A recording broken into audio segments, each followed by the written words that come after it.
Uydan ketganimga 10 yil bo'libdi. 10 yil qishlog'imdan yuribman uzoq. Men yurgan yo'llarda o'tlar unibdi, ko'milib bo'libdi men kezgan so'qmoq. Yoshlik chog'im edi, sho'xligim tutib, ismim o'ygan edim bitta terakka.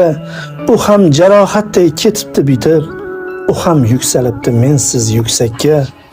Buzilib bo'libdi allaqaysidan hovli ortidagi omonat ko'prik. Bu yerda men bilgan odamlarning ham ba'zisi endi yo'q, ba'zisi tirik. Hayratga tushmasman bu holdan sira. Dunyo bu quvg'indi ohuday yelar, dunyo bu eng oddiy hukmiga ko'ra kimdir tug'iladi va kimdir o'lar. Lekin qalbni bosdi nogoh bir sukut, nogoh bir hayajon ezdi dilimni. Umrim yo'llarini bosmaganmi o't, xazon ko'mmaganmi hayot yo'limni.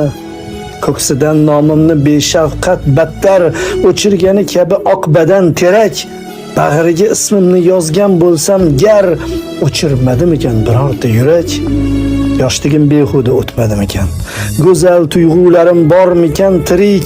Nogahon buzilib ketmadimikan?